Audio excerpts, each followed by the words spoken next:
right now I see patriarchy being blamed as the reason, for everything terrible that's ever happened since the beginning of time. And allegedly the fix is just put women in power, or Black people in power, trans people in power. And what I'm pointing out is that patriarchy isn't men in charge. That is a symptom of patriarchy. I am a husband, a father, a lawyer, a Christian, and a proud Canadian. I started this series because it was clear that our nation needs truth. Not just another biased narrative, but real information of substance. We need access to facts and the freedom to think for ourselves. I'm Leighton Grey, and this is Grey Matter. Hello everyone, welcome to another episode of Grey Matter. Well, have you ever stopped to think about the transformative power of words? Their ability to shape our reality, the way we think, the way we act, even things that seem to happen to us. Well, the guest who's on our program today has not only thought a lot about this, she's actually written a series of very compelling books about it. And her name is Dani Katz. Thanks for being on the program today, Dani. Thanks for having me, Leighton. Honored to be here. Great. So we're going to dive in. I'm going to introduce you properly and talk about at least a couple of your books, the ones that I've read so far.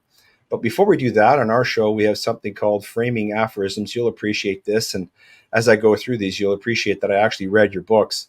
The first one is from someone named Buckminster Fuller, who wrote, "You never change things by fighting the existing reality. To change something, build a new model that makes the existing model obsolete." Next one is from someone named Ludwig Wittgenstein, who wrote that the aspects of things that are most important for us are hidden because of their simplicity and familiarity. One is unable to notice something because it is always before one's eyes. And finally, a bit of a funny one from a man named James Nichol, who wrote, "The problem with defending the purity of the English language is that English is about as pure as a crib house whore. We don't just borrow words. On occasion, English has pursued other languages down alleyways to beat them unconscious and rifle their pockets for new vocabulary." So who do we have on the show today? Well, Dani Katz. Dani is described as equal parts thought leader, trailblazer, and word wizard. Dani is a catalyst for evolution. Whether writing, teaching, coaching, or podcasting, Dani is a fierce, heart-centered cheerleader for humanity's freedom, empowerment, and win-win solutioning. A visionary thinker with an uber-expanded perspective, Dani has devoted her career to empowering leaders, disruptors, and rebel badasses with the tools, skills, and confidence necessary to thrive as conscious reality creators. She's described here as the most dangerous woman on the internet, and she is on the internet. She has a podcast too.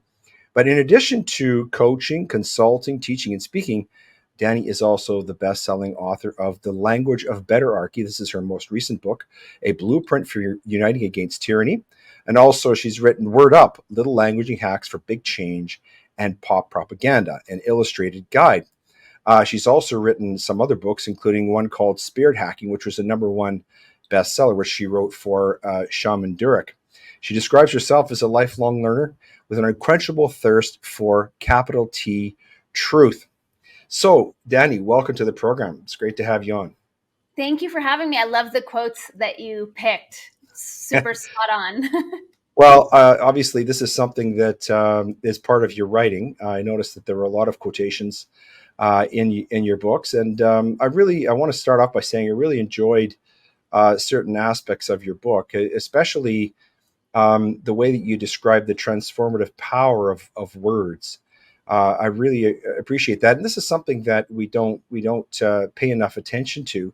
The other thing that I found really interesting is the way that you described the way that words are being used to tyrannize us and to pit us against each other in an almost an imperceptible way. And this is a theme not only in Word Up, but also, I guess, more in Betterarchy. Maybe this is wrong, and I'd be interested to get your take on this. But I sort of see Word Up. I see Betterarchy as sort of taking Word Up in a lot of ways to another level. Is that a fair way to understand the way you structured these books? Yes, it's spot on. I wrote Word Up, Little Languaging Hacks for Big Change was intended more for personal transformation. And The Language of Betterarchy is taking that body of work and using it for societal transformation. Yeah. One of the things that I found really compelling about the book also is you've probably put together one of the best explanations of feminism, the good, the bad, and the ugly. But also you speak specifically about how feminism has, by inadvertence or by design, sort of produced generations of weak, ineffectual, confused, and somewhat useless men. And this is something that I happen to think is not talked about enough. It's a real tragedy because all these useless men, are not making women very happy these days. So was that part of the message too, to sort of attack some of these paradigms, some of these ways of thinking that are sort of tied up with woke, we call it woke thinking, progressive thinking, to sort of attack those. Obviously, you talk a lot about in the book about how, let's say, the left. I know that's not a word you like to use. Really weaponizes words against us and sort of turns us against each other. But was this part of the idea that is to make it an attack on tyranny and to get us turning towards a better way of thinking and living? It's definitely intentional to illuminate the tyranny, to illuminate the separation. Because you've read my books, I'm sure you understand my reticence to embrace the term attack, right? Because any sort of Right. oppositional energy is only going to seed Yeah. violence. When Yeah. my aim is to foster understanding and collective win-win solutions. So it was absolutely my intention to illuminate this issue. And to be fair, at the same time that the feminist movements have given us weak, ineffectual men, it's given us overly masculinized, aggressive women. Hmm. We live in a realm of equal and opposite forces. So if the masculine is out of balance, then so too is the feminine. And Hmm. especially the past few years, I see all this emphasis going on attacking the men for where they're out of balance. And I don't really see the feminine taking responsibility for where we can shift and where we're out of alignment. And, I really use the masculine feminine as a basis for the rest of the book. That's why it's part one, because right now I see patriarchy being blamed as the reason, for everything terrible that's ever happened since the beginning of time. And allegedly the fix is just put women in power, or Right. black people in power, trans people Right. in power. And what I'm pointing out is that patriarchy isn't men in charge. That is a symptom of patriarchy. But patriarchy is actually a lens of perception. And it's a Hmm. way that we've put guardrails around our mind and our meaning making mechanisms. It's really limiting our perspective. And Hmm. so, from my perspective, the imbalance between the masculine and feminine is expressed through, men in charge, women feeling disempowered. But the true nexus point of the distortion comes in the demonization of emotion, intuition, of a means of a way of dividing, shaming, blaming, like even attacking a problem, right? That's going to be a capital M masculine Right. way of doing it. And when I talk about masculine and feminine, I'm talking about the hermetic principle of gender. I'm not talking about embodied men and women, because I know Right. people can get their panties in a bunch around that. But it's helping us understand where we are using an imbalanced language, where we are using a language that is reliant upon masculine shadows. We're not going to Hmm. get balanced solutions from an imbalanced language. So, yes, it Right. was very deliberate. And I appreciate that translated and Yeah. that you picked up on that. One of the things I wanted to ask you about as I was reading, you talk a lot about hierarchies Yes. and the harm that they cause. And maybe I had this wrong, but you seem to be fairly clear about stating that hierarchies are a social construct.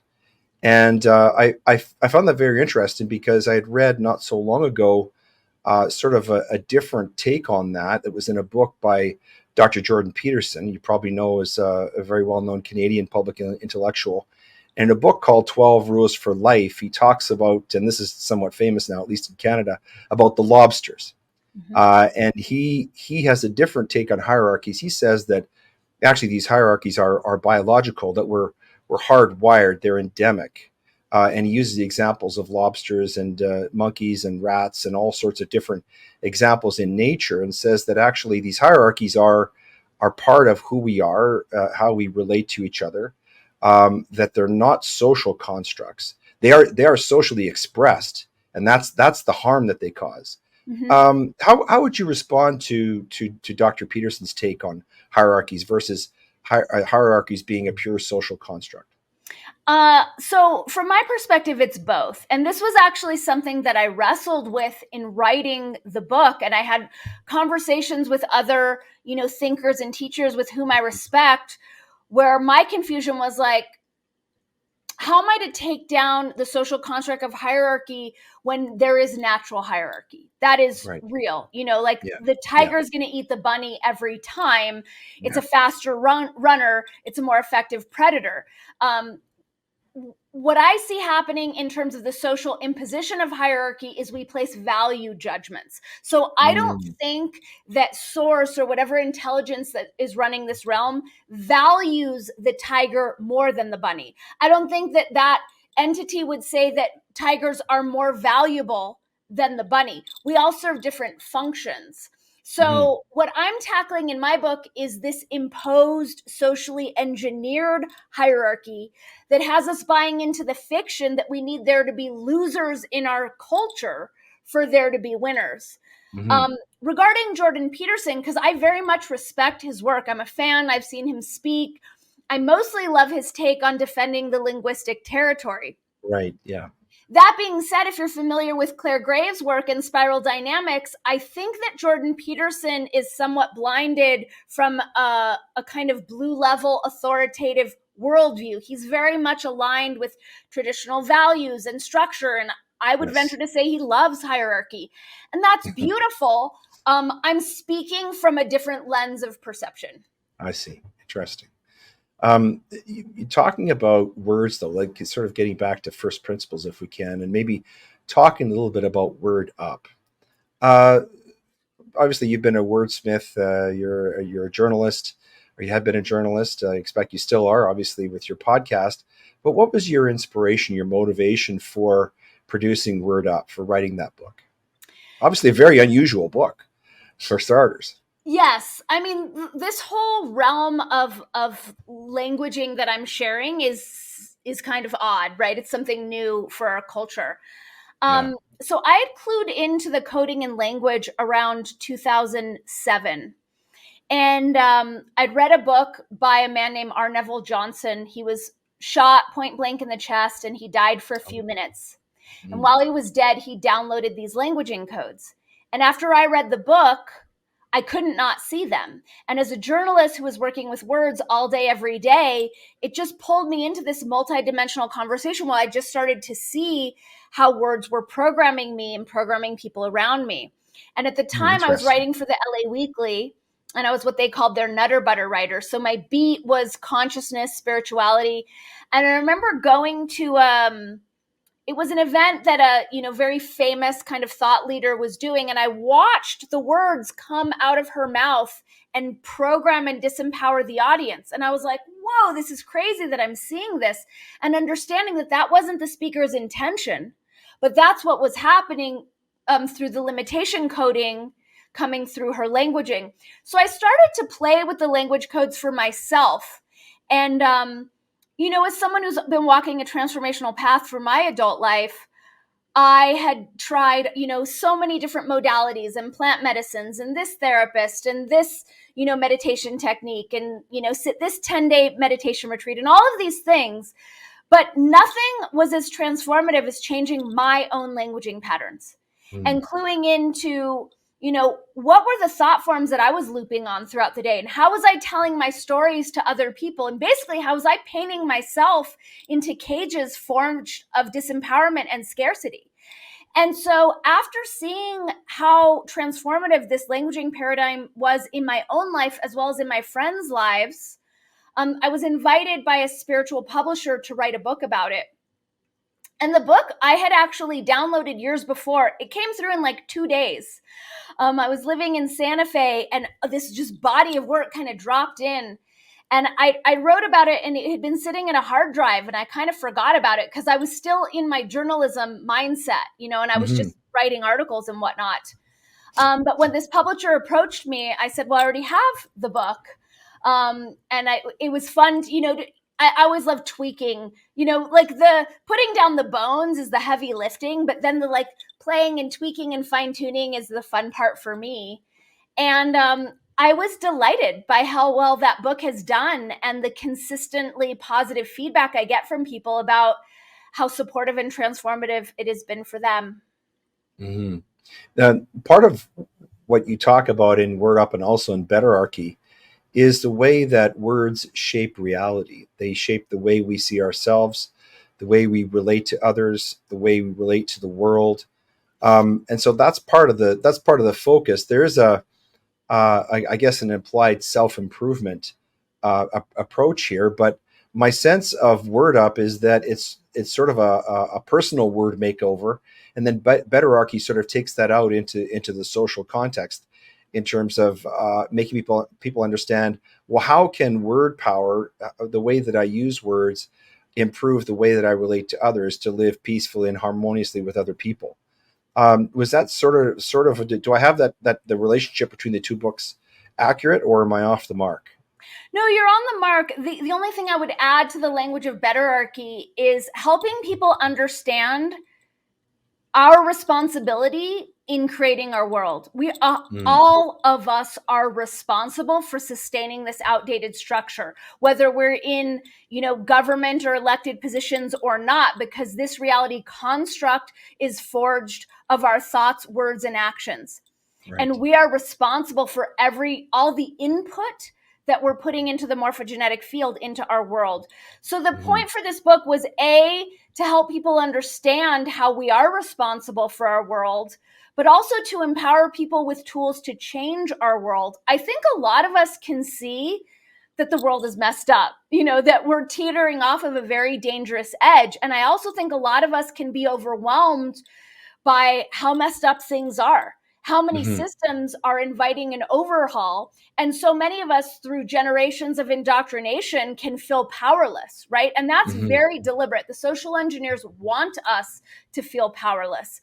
And so this book is to rewrite that fiction and to let people know and really grok and understand how we are all reality creators, and every word we are speaking is contributing to how this reality is forged, and for giving people a set of tools to change this reality so that we're not sitting around waiting for some knight on a white horse to be installed in the Oval Office and fix things for us, but instead for us to take responsibility now and do what we can to start changing our world now. So this is I guess the second part of the title, which is a blueprint for uniting against tyranny. So let's talk a little bit about this tyranny. You elucidate this in the book. What exactly is the tyranny that you're talking about in your book? Well, I think the tyranny has a number of different faces and tendrils, right? So, I think one of the more obvious tyrannies is divide and conquer, right? And the extent to which the social engineers are going to try to convince us that we're separate, that we're not all human, that we're not all deserving of love, respect, empathy, a seat at the table, a voice, et cetera, et cetera. That's one of the more obvious ones. We can also see the tyranny in the civil liberties grab, in the attempt to police and control speech, right? But I think if we're going to go down to root causes, which is generally how I'm wired, let's get to root causes and solutions, as quickly as possible. I think the primary cause is this misunderstanding of what authority is, and how we have been indoctrinated to believe that authority is something that lies outside of us, that it is an entity or an organization that has the right to tell us what to do. And when we look to the etymology of authority, we can see that authority is in fact an inside job. Authority comes from the Latin word auctor, which means founder, builder, or one who causes to grow. But we don't have to overthink it. We look to the word authority, it has the word author in it. To me, it's the divine right to write our stories however we choose. And so this is, again, a tool to help us write better, more empowering, unifying, beautiful, life-affirming stories for ourselves. And I think, we can put as many patches over the issue as possible, but until we understand our own sovereign authority, and until we stand in our own agency and empowerment, that we have every right to determine the direction this earth goes to. No one has more right than any one of us. And I think most of us, the majority of us, want win-win solutions that serve the greatest good of all. So this is helping us, rewrite that fiction and understand that we have the authority to steer our Earthship onto safer, saner territory. And this is a tool for us to do just that. That concept of authority, I recall that distinctly from your book. And that really struck me, because as a Christian, it got me thinking about, how the universe was created. And, in the book of Genesis, it's interesting, God spoke the universe into existence. He used words and so for those of us who are, of the Judeo-Christian tradition, let's say, or worldview, this makes a lot of sense. It fits right in line with the idea of us being creators, being authors of our own lives. And so that part of it really, really struck me. And you're quite right. And I believe you talk about this a little bit in the book, that the more we start to author our own lives, the better we become at making effective decisions. And the better decision makers we become, we tend to have more fulfilling, happier, more harmonious lives, and we have less conflict with others. So that part of it, that part of your book actually really, really spoke to me. I want to sort of hit you with a real life example. I want to get your take on this. As you know, the Claudine Gay situation has been very much in the news recently. And when this came up, I thought about it in the context of your books, because a lot of this, in terms of plagiarism, racism, things like that you talk about in the book, were really sort of played out in real time in that situation.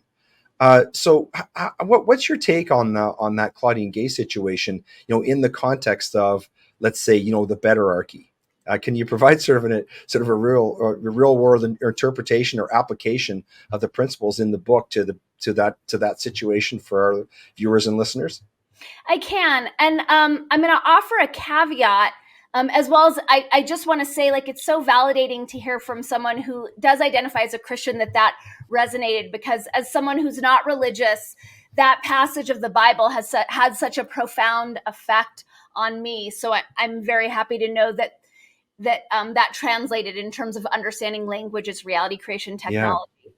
Yeah. So my caveat for is it Claudine Gay? Is that her name? Yes. This lady who was the president of Harvard and got into some trouble. Yeah. So the caveat I want to offer, because I not only write and teach about language, but I also write and teach about propaganda, is it's a giant distraction, and the fact that there's even any controversy over this, to me, is indicative of how successful the propaganda machine is. Interesting. In terms of getting us talking about something that is so obvious. So I think it's twofold. The fact that we're even discussing whether it's okay to plagiarize is insane to me, right? To not give people credit, and especially in an academic institution like Harvard, we're not talking some podunk community college. We know that the backbone of academia is to cite our sources.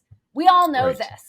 And then to make the claim that to be called out for this lack of integrity is racism speaks to what you were saying about my work in terms of how language programs our minds, and it programs how we perceive reality, right? So if I'm operating with a victim mindset that says, I'm not going to get a fair shake in the world because I'm Black, or because I'm a woman, or because I'm Jewish, or, whatever it is, then that is going to shape my lens of perception, right? So let's pick something totally neutral. Let's say it's because I'm a woman, right? Now I'm going to take anything that I deem as an affront, and I'm going to try to plug that into this sexism mindset, because I'm operating with a belief system that is programming me to think that I'm never going to get a fair shake because the world hates women, right? So it's just backing it into this corner that is this limiting belief, or this victim story that I've written for myself. And I see this happening more and more on the woman front. There were various, congressional hearings I've seen in the past couple weeks. And it's can a woman not speak on this floor? Can a woman not be heard on this floor? And it's it's very frustrating because it's so disempowering, and it detracts and distracts from the actual issues at hand, which is really the point of all these victim narratives. It's like, well, let's not talk about what we really need to be talking about as a culture, and instead just avoid the conversation so we don't hurt someone's feelings who's playing the victim card. Getting back to this concept of the betterarchy, I'm going to play a little bit of devil's advocate with you here, just for the purposes of I love it. having a stimulating conversation, which is something that you actually say in your book, that if you're actually living out the betterarchy, you can talk about anything and not have conflict. Yes. So on one view of the matter, the betterarchy presents as a sort of way of getting people to understand perhaps a new sort of moral code, a secular one, certainly humanist. You call yourself a humanist in your book. How are you defining humanist? I'm just curious because that's one of my that's actually where I want to go with you, because I'm more interested in how you define it, because great humanistic attempts, and you know what these are, to sort of prescribe a new moral code for mankind, humankind, have not been very effective. Think of Rousseau's social contract. You think of, for example, Hume's, the pleasing sentiment of approbation, or Kant's categorical imperative. To my mind, all of these have failed, and they failed miserably. In fact, I think they've, in some ways, the secular humanism, classical secular humanism, has really compounded the problem and was a precursor of the wokeism that we're living through today. And so my question for you is, when you use that word humanist, in how are you defining that? What do you mean when you say that you're a humanist? I'm so glad that you're asking me this, and I'm so glad that the conversation is taking this direction, because we're clearly using two different definitions of humanism, right? Right. And this is also like one of the keys in Betterarchy as well as in Word Up, is let's define our terms, because so often we're arguing over things and we're not talking about the same thing. So I'm a deeply spiritual person. I absolutely believe in a higher power. I'm using humanism as a means of rewriting these concepts of sexism or racism, and using it as a means of getting away from the anti, and moving us into pro, right? Yeah. So for me, I'm using it in a very simple way of, I'm for the good of humanity and not all these like weird divisions. But no part of my own personal definition of humanism is aligning itself with atheism. And I agree with you. I don't think we would have gotten here if the social engineers hadn't pulled God or the notion of a higher power away from the populace. Yes. One of the problems, I think, that those theories, the ones that I mentioned, suffer from, Rousseau is, I think, the classical example, is this, what I think is a mistaken presumption that human beings are essentially good. Not only is there really a paucity of evidence that that's true, in fact, all of the evidence is in the other direction. I'm speaking as somebody who's spent a lot of time in courts and criminal courts. People are not essentially good, and I don't think, and I'm interested to get your take on this, I don't think that we can change our behavior or change our environmental conditions in order to make us good. I think that has to come from another source. I'm interested to get your take on that. It's interesting because I've been wrestling with this the past year myself. I at my core am animated by idealistic tendencies, and I just know myself well enough that I'm not going to get away from that. I do believe that humans are fundamentally good. Now, there are some bad apples, of course. Yeah. But my perspective, and whether it's going to work in my lifetime or not, is to speak to people's highest selves and to give them the benefit of the doubt and to hold them in their highest potential and my belief in their highest potential, and to trust that that's going to encourage them to meet that vibration. Am I disappointed by people in that all the time? Right. But I also know that we've been co-opted as a humanity, and we've been co-opted by dark forces that have done us a disservice. So I'm kind of on the fence as to whether we're truly not all good, or because of the co-opting and the indoctrination, people have been steered away from their inherent goodness.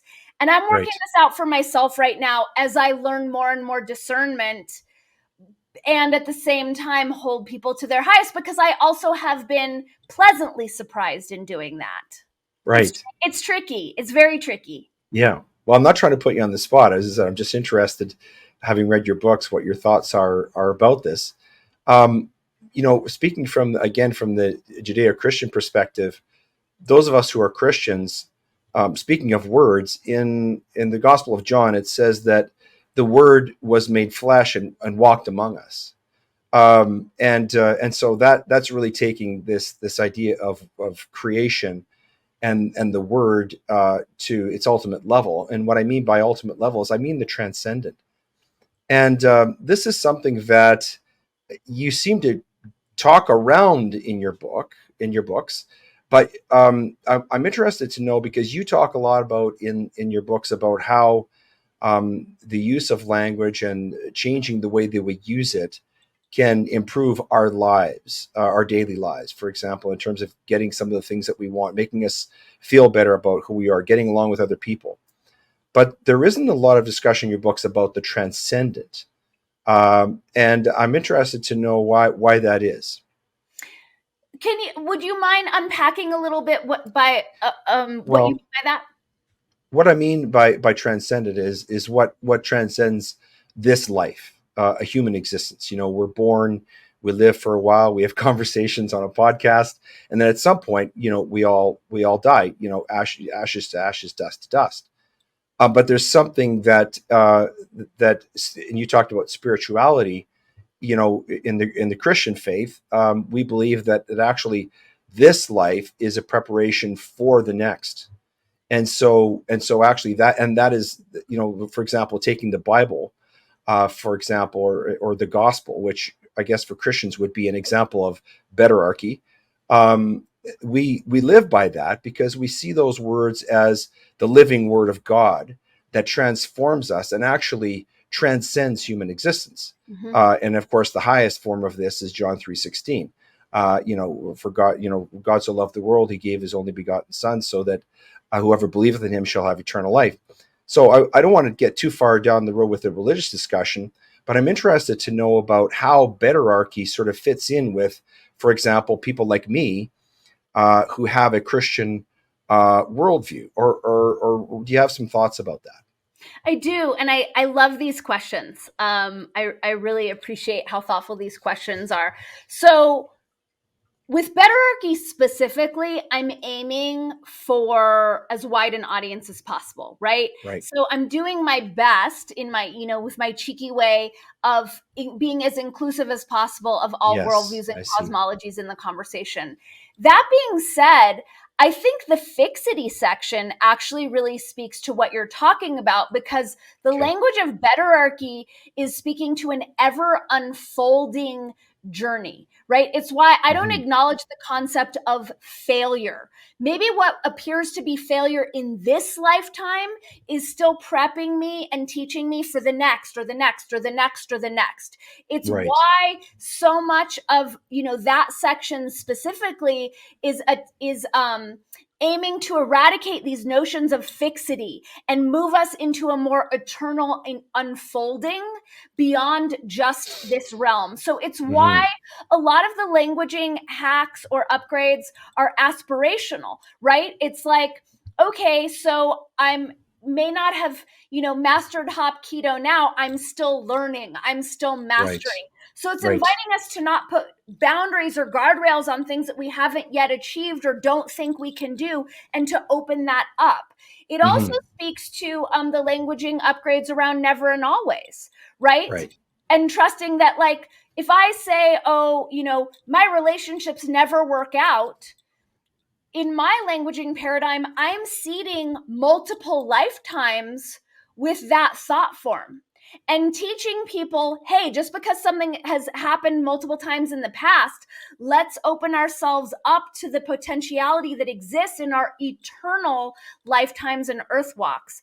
So Right. I believe that the transcendent is there. I'm just not naming it specifically. It's more Right. subtle.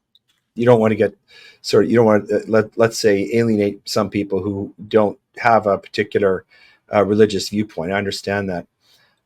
As a Christian, this betterarchy though makes a lot of sense to me, because those of us who are Christians, we essentially live by the Lord's second commandment, which is, love thy neighbor. And that's not very far off from what you're trying to get at in betterarchy, is it?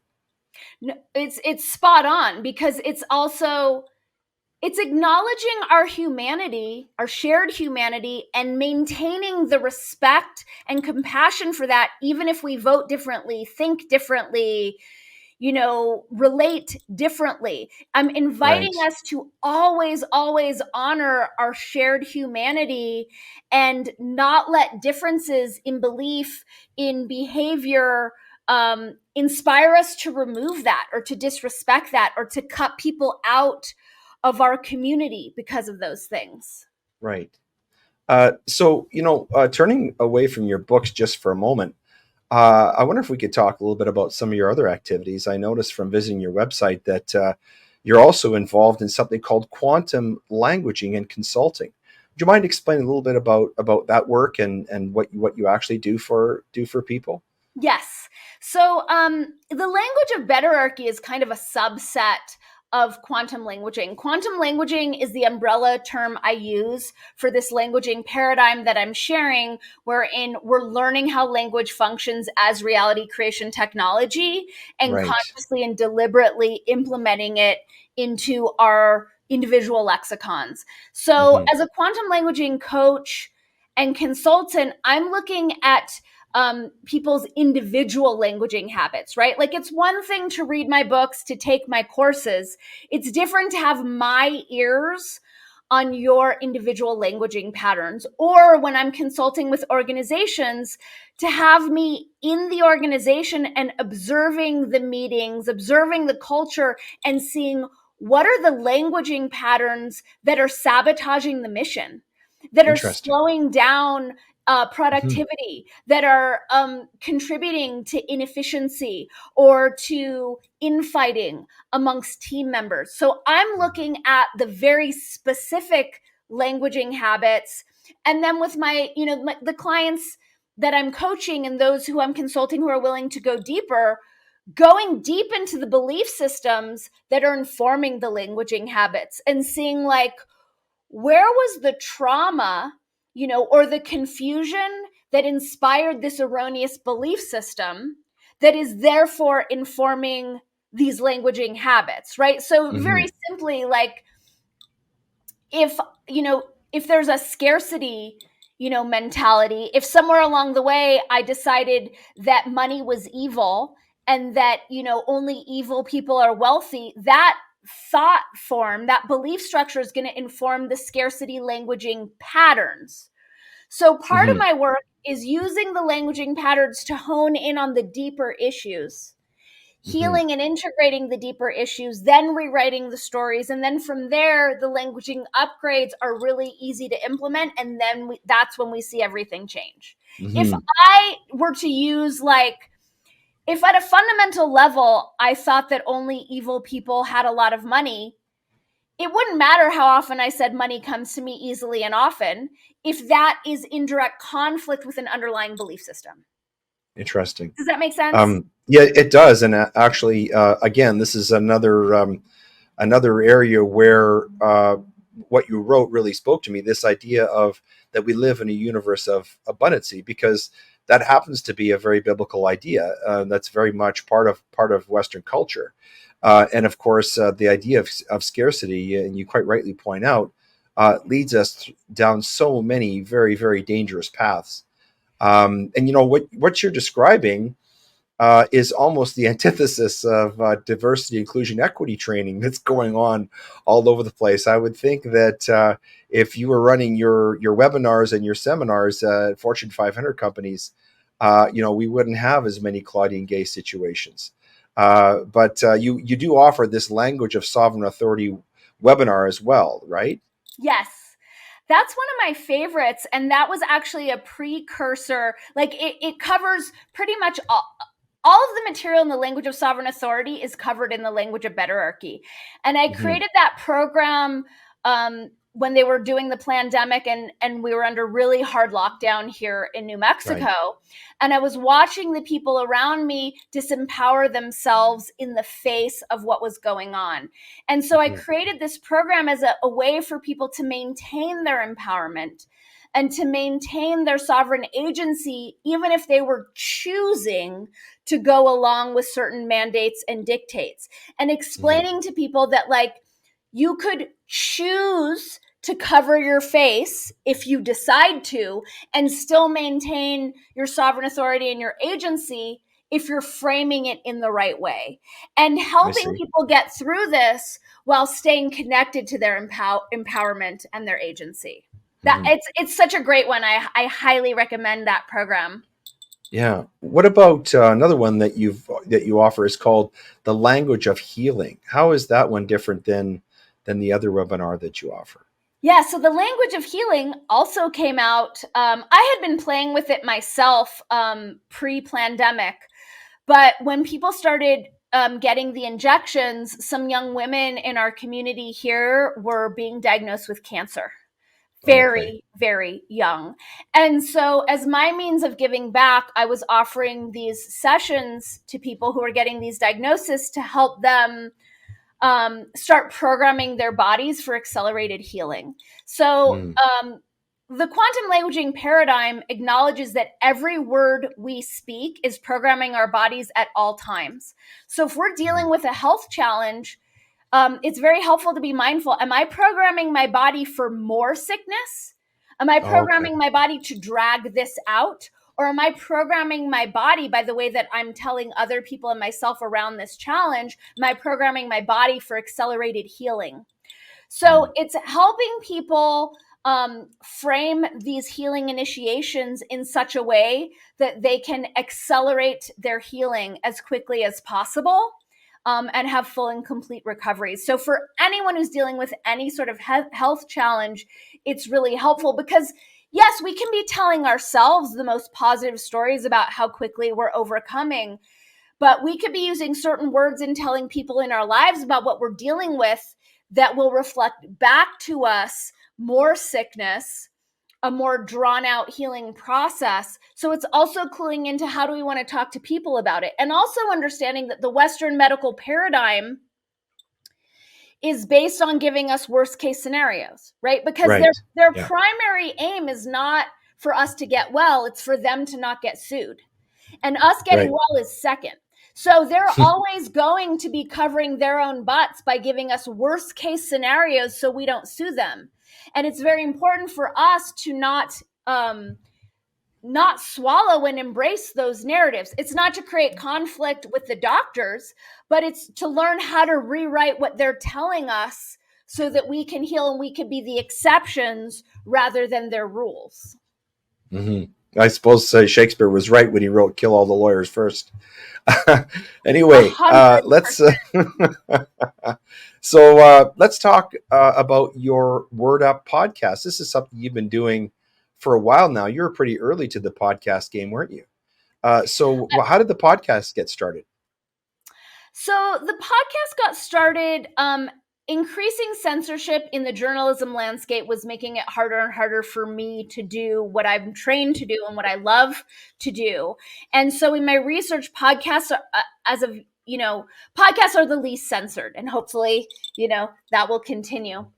So I started, it was actually a completely different concept for a podcast that I was going to be doing with a friend of mine.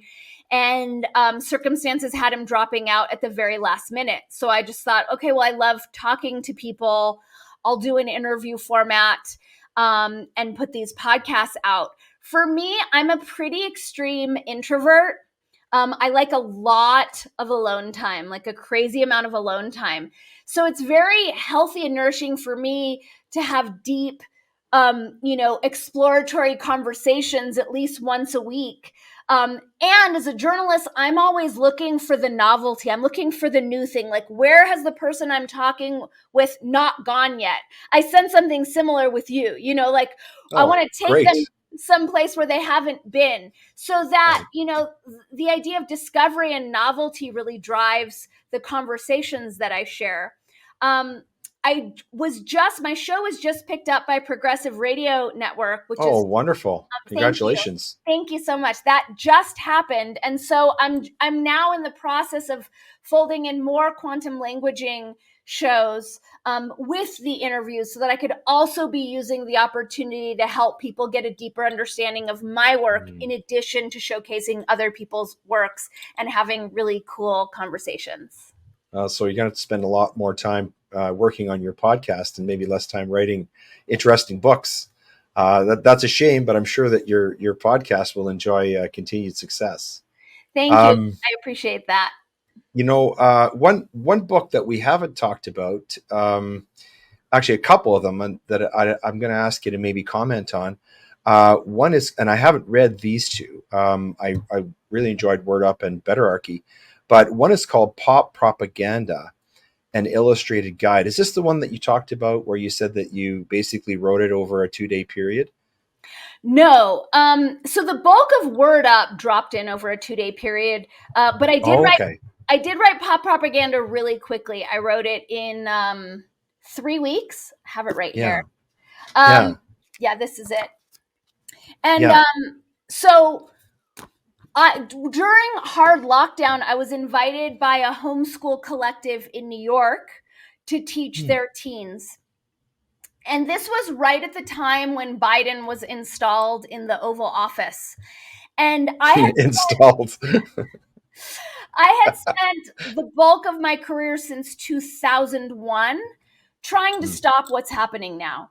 At the time, I was producing the news for Pacifica Radio. That's when I clued into Project for a New American Century, started to educate myself, Club of Rome, the globalist agenda.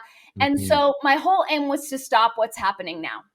When they installed Biden, I realized, okay, it's happening. Like, the people have made their choice. I was not successful in staving that off. So let me turn my attention to the youth so that this never happens again.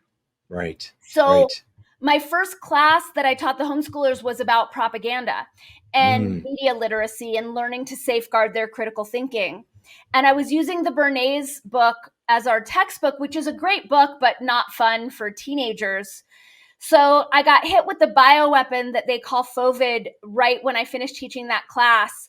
And as I was down, I was like, well, let me use this opportunity to create a textbook for propaganda that's more fun for teens to read. So I busted out the Pop Propaganda book, which features 37 tools, tricks, and techniques the social engineers use to try to propagandize us. And it's very much like a magic trick. Like, once we know the tricks they're using, they don't work on us anymore. Interesting. So I feel like it's really important for teens and grownups to educate ourselves as to how propaganda works, because we're all susceptible. I'm still susceptible. They're capitalizing upon our weaknesses. And what's happening right now is absolutely a war of words and a war of thought. Like, right now, we don't have a ground war. We're not being attacked with bullets and missiles and tanks. We're being attacked with propaganda and words. And so this is a way for people to understand how and why that's happening. And I just am in the process, it'll be done in a week, of digitizing my pop propaganda course so that people can take it without needing me to teach it in real time. Really?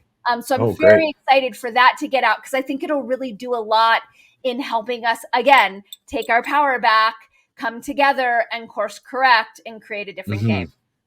So this propaganda, in a real sense, is the antithesis of the type of authorship that you write about and that you try and teach people to do. So I could see where you would have sort of an innate understanding of propaganda and how it works. And we've talked a lot about that on this program, actually. Another book that you've written is called Yes, I Am. You want to talk about that one a little bit? I haven't had the chance to read this one. it looks like it might be aimed at younger children. Is that correct? So Yes, I Am is a transformational coloring book for kiddos, Okay. grown-ups, and everyone in between. And it started as a calendar. So years ago, I realized that our holidays in this country are really just days to not go to the bank, not go to the post office, and not go to work. But we're not actively invoking the energies of whatever we're celebrating. Our Right. culture is missing that, and I think it's doing us a disservice. So I created my own calendar called the Yes, I Am calendar. And I created new holidays for people who I saw as beautiful thought leaders, people who changed our culture for the better. So Krishnamurti, Hypatia, Ayn Rand, Tom Robbins, David Bowie, I was just having fun. And then Mm-hmm. each kind of the 12 calendar pages would be a positive affirmation, like I am confidence. And Mm-hmm. when I draw, people don't know this because I'm an illustrator as well. My drawings are teeny tiny. They're very, very small because I think I've always been obsessed with like saving paper and not wanting to clear cut forests. Mm-hmm. So, ever since I was little, I was trying to fit as much as I could on one page. So for the calendar, like say it was the I Am Confidence page, it would have like 30 tiny little drawings to help us cultivate and inspire confidence. And after a few years of putting out this calendar, it occurred to me that analog wall calendars weren't really a moneymaker. And there was like a cult, fervor for the people who loved this calendar. They asked for it every year, but it took so much time to change all the days, and it really didn't make a lot of money. So I decided to turn it into a coloring book so that it could exist, in a timeless way, and also so that people could engage the little drawings and the little prompts, and have it be a little bit more interactive. So that's what Mm-hmm. Yes, I Am is. It's the conversion of the calendar into this kind of massive coloring book. Mm-hmm.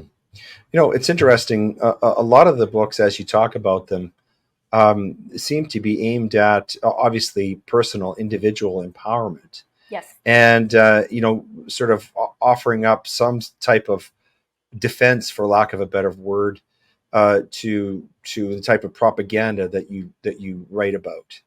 But I'm interested to know your thoughts on this. But let's take the concept of betterarchy and framing it as, let's say, a grand narrative like life, liberty, and the pursuit of happiness. These grand narratives seem to be what the people like Biden, the Biden administration, and others, Klaus Schwab and the World Economic Forum, and you name it, they seem to be very, very intent upon toppling over statues, canceling great authors, destroying works, cherished works of art, really tearing down these grand narratives that have been let's say, the pillars of Western civilization for a very long time. Western civilization being, let's say, the repository of all the best things about Western civilization over many centuries. How do we restore these grand narratives? Do you think, first of all, do you think it's important to restore those grand narratives? I think I know what you'll say about that. But and if so, how do we do that? Such a good question. It's hard given how much of our history they've tried to erase so far. Right. Yeah. I look back, like the reason I became a writer was because I read the book The Adventures of Huckleberry Finn. Oh And, yeah. Yeah. I grew up in Los Angeles. So Los Angeles, very diverse, very progressive. But hearing the language used in that book was so heartbreaking to me. And it showed me the power of the written word and how much Mm-hmm. emotion the written word could cultivate. Mm-hmm. And the fact that they're trying to censor that book and just take it out of circulation is insane to me. Mm-hmm. So I think, one of the things is we have to restore complete, unfettered free speach. Right. It's so important. And we have to know Mm-hmm. where we came from so that we can honor how far we've come. And we can Right. honor the spirit of humanity and how we actually are good. and like how much we've transcended. As a child of the 70s, like all of these narratives around racism and sexism, they don't land for me, because I grew up Me reading neither. Free to Be You Yeah. and Me and like loving Fred Yeah. Sanford and, The Cosby Show and all of those things. Yeah. So, I mean, I don't know. One of the things that I'm inviting solutions for are what do we do about these generations that have been programmed with these ideas of separation and identity. And I'm still waiting, for, capital L life to show me how we're going to fix that. Well, you could write a series of great books. That might help. Well, one of the things that I would love to do, did you grow up with Schoolhouse Rock? Do you remember that series? Yeah, I do. Yeah.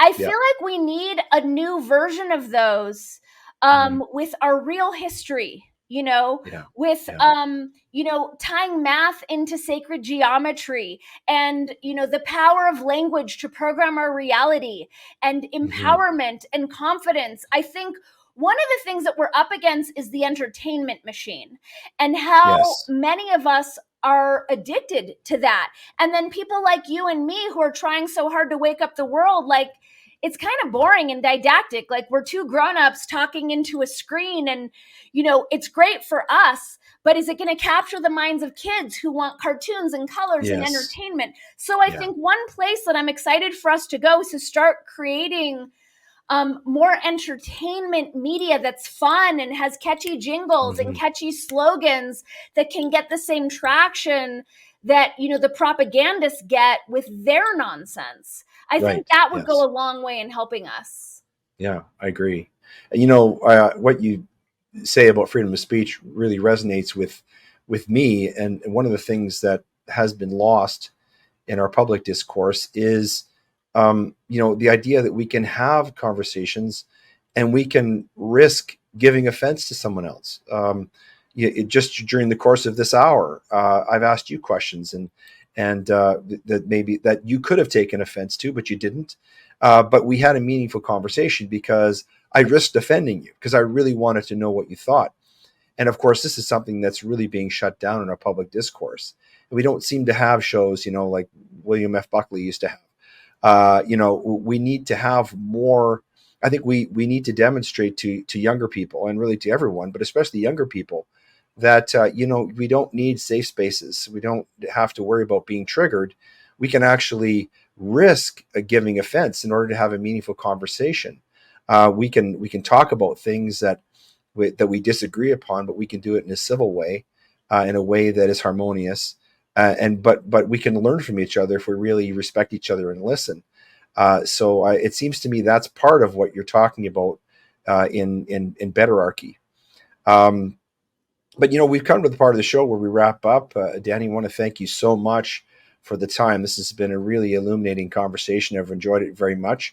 On this show, we close with something called the reading list. Now, obviously, the cat's out of the bag. My selections are the 4 books that we've talked about that you have authored. But you get the last word here. And obviously, you're somebody who is very well read. Are there a book or two or some other resource, whether it's a website or something like that you would recommend to people who are listening to this or watching this that would maybe expand their understanding of some of the things we've been talking about today? Absolutely. And what a great question. I'm a huge fan of Dr. David Hawkins. And so as much as I would love my books to be required reading for every human on the planet, I think Power versus Force, especially for where we're at right now as a culture, is a must read. Again, honoring everyone's free will, so I would never insist. But I think Dr. David Hawkins' entire body of work is so helpful in just helping us understand subtleties of violence and force. And a lot of it informs my work, especially my work on conflict languaging and just understanding how our language can shut people down. And if we're shut down, we're not going to be able to collaborate on solutions. And the last thing that I would like to say, if I can, when you ask me if I believe people are fundamentally good, the reason why you can risk offending me, I think, is because there's a part of you that knows I'm good. Right? And if we give people the generosity of trusting that they know that we're coming from the right place, and also the generosity of trusting that they have tools to manage their emotions and their triggers, and we give each other that, I think it's going to be easier to have these tougher conversations. Interesting. Well, thank you again, Dani, for being with us, and thank you for your books. I enjoyed them very much. They're part of our reading list, and I strongly recommend them to our audience. As a last word, I noted that in one of your books, I believe it was Betterarchy, there was a foreword by Dr. David Martin. And if you could put in a word for me, I'd love to have him on this program, because he's said some things publicly about the connection between the COVID-19 vaccine conspiracy and our prime minister in Canada. And I'd love to have him come on the show to go more in depth with him on that topic. So let's consider that a last request, if you will. Absolutely. I'm happy to shoot my friend David an email on your behalf. All right. Thanks. And thank you so much for being our special guest today on Grey Matter. Best of luck with all that you do. I hope you sell lots of books, and that your podcast just explodes across the internet. Thank you so much, Leighton. Thank you for having me. I love this conversation. Super grateful. Thank you.